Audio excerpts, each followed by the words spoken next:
एक बहुत दुखद और दुर्भाग्यपूर्ण घटना का ब्यौरा मेरे स्टेटमेंट के द्वारा सदन के समक्ष रखने के लिए मैं खड़ा हुआ हूं। दिनांक 7/2/21 को सुबह लगभग 10 बजे उत्तराखंड के चमोली जिले में अलकनंदा की एक सहायक नदी ऋषिगंगा नदी के ऊपरी जलग्रहण क्षेत्र में एक हिमस्खलन की घटना घटी, जिसके कारण ऋषिगंगा नदी के अभी भी रहेंगे आजाद जी। ऋषिगंगा नदी के जलस्तर में अचानक काफी वृद्धि हो गई।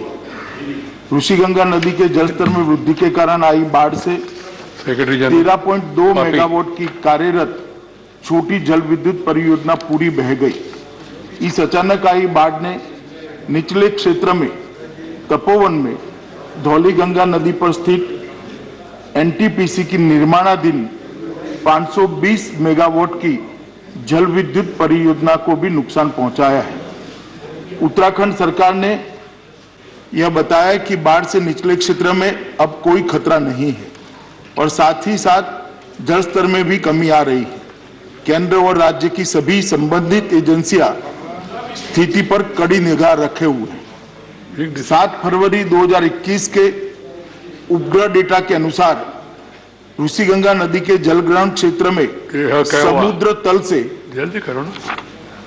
समुद्र तल से लगभग 5600 मीटर ऊपर स्थित ग्लेशियर के मुहाने पर हिमस्खलन हुआ, जो कि लगभग 14 वर्ग किलोमीटर क्षेत्र जितना बड़ा था, जिसके कारण ऋषिगंगा नदी के निचले क्षेत्र में फ्लैश फ्लड की स्थिति बन गई।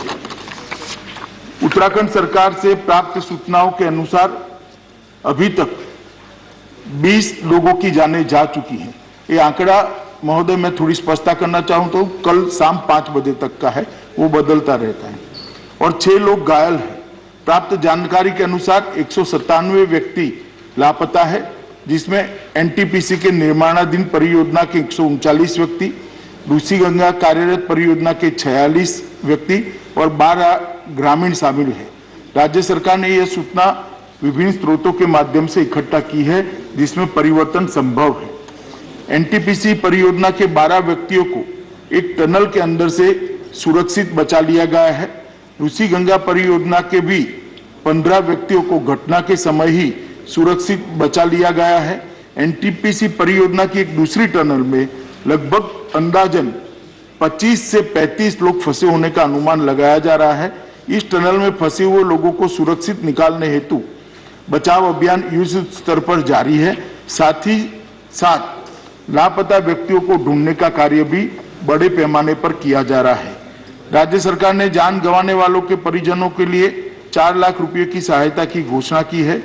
घटनास्थल के नजदीक 13 छोटे गांव से एक पुल बह जाने के कारण संपर्क बिल्कुल कट गया है। इन गांवों के लिए रसद और जरूरी मेडिकल सामान हेलीकॉप्टर के द्वारा लगातार पहुंचाया जा रहा है। केंद्र सरकार द्वारा स्थिति को 24 घंटे उच्चतम स्तर पर निगरानी की जा रही है। माननीय प्रधानमंत्री जी स्वयं स्थिति पर गहरी निगाह रखे हुए हैं। गृह मंत्रालय के दोनों कंट्रोल रूम द्वारा स्थिति पर 24 घंटे नजर रखी जा रही है और राज्य को हर संभव सहायता मुहैया कराई जा रही है। विद्युत मंत्रालय के माननीय राज्य मंत्री ने घटनास्थल का दौरा किया और चल रहे राहत एवं बचाव कार्य का भी जायजा लिया है। आईटीबीपी ने अपना कंट्रोल रूम वहां स्थापित कर लिया है और उनके 450 जवान सभी जरूरी साजो सामान के साथ घटनास्थल पर राहत और बचाव अभियान में लगे हुए हैं। एनडीआरएफ की 5 टीमें घटनास्थल पर पहुंच चुकी है और राहत और बचाव अभियान में लगी हुई है। आर्मी की 8 टीमें, जिसमें एक इंजीनियरिंग टास्क फोर्स भी शामिल है, घटनास्थल पर बचाव कार्य कर रहा है। एक मेडिकल कॉलम और 2 एम्बुलेंस भी घटनास्थल पर तैनात है। नेवी की एक गोताखोर टीम भी घटनास्थल पर तैनात की गई है। एयरफोर्स के 5 हेलीकॉप्टरों को भी इस कार्य में लगाया गया है। जोशीमठ में भी प्रशासन द्वारा एक कंट्रोल रूम स्थापित किया गया है। घटनास्थल पर विपरीत परिस्थिति में भी घटना के बाद से ही लगातार राहत और बचाव कार्य तुरंत शुरू कर दिया गया था।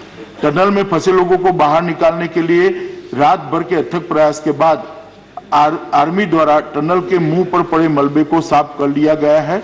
काफी अंदर तक हमारे लोग गए हैं। केंद्रीय जल आयोग के जो कर्मचारी अलकनंदा और गंगा बेसिन हरिद्वार तक में कार्यरत है, उनको भी अलर्ट पर रखा गया है।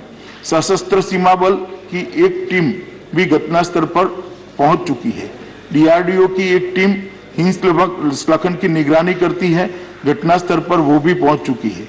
एनटीपीसी के सीएमडी भी घटनास्थल पर पहुंच चुके हैं। नेशनल क्राइसिस मैनेजमेंट कमेटी की मीटिंग 7 फरवरी को ही 4:30 बजे कैबिनेट सचिव की अध्यक्षता में हुई, जिसमें सभी संबंधित एजेंसियों को समन्वय के साथ काम करने और राज्य प्रशासन को सभी जरूरी सहायता उपलब्ध कराने के निर्देश दे दिए गए हैं। केंद्रीय एजेंसियों के साथ साथ जिला प्रशासन, पुलिस और राज्य आपदा प्रबंधन विभाग भी राहत और बचाव कार्य में जुटे हैं। एसडीआरएफ की 2 टीमें भी राहत में और बचाव में कार्यरत है। राज्य स्वास्थ्य विभाग की 7 टीमें, 8 एम्बुलेंस मुख्य स्वास्थ्य अधिकारी के साथ मौके पर मौजूद है। इसके अतिरिक्त राज्य सरकार ने 5 हेलीकॉप्टरों को भी बचाव कार्यों के लिए तैनात किया हुआ है। घटना के बाद सभी जगह बिजली की बहाली लगभग कर दी गई है। बीआरओ और राज्य पीडब्ल्यूडी द्वारा 5 पूर्ण रूप से टूटे हुए पुलों की मरम्मत शुरू की जा चुकी है। मैं यहाँ ये भी बताना चाहूंगा कि वित्त वर्ष 2021 में राज्य आपदा जोखिम प्रबंधन कोष एसडीआरएमएफ से लगभग 1041 करोड़ रुपए उत्तराखंड के लिए आवंटित किए गए हैं, जिसमें केंद्रीय की प्रथम किस्त ऑलरेडी 468 करोड़ रुपए की राशि राज्य को जारी की जा चुकी है। मैं सदन को केंद्र सरकार की ओर से यह आश्वस्त करना चाहता हूं कि राहत और बचाव कार्य के लिए सभी संभव उपाय राज्य सरकार के साथ समन्वय के साथ किए जा रहे हैं और जो भी आवश्यक कदम उठाना जरूरी है वो उठाए जा रहे हैं। और मैं सभी मृतकों के लिए अपनी ओर से, सदन की ओर से श्रद्धांजलि व्यक्त कर समाप्त।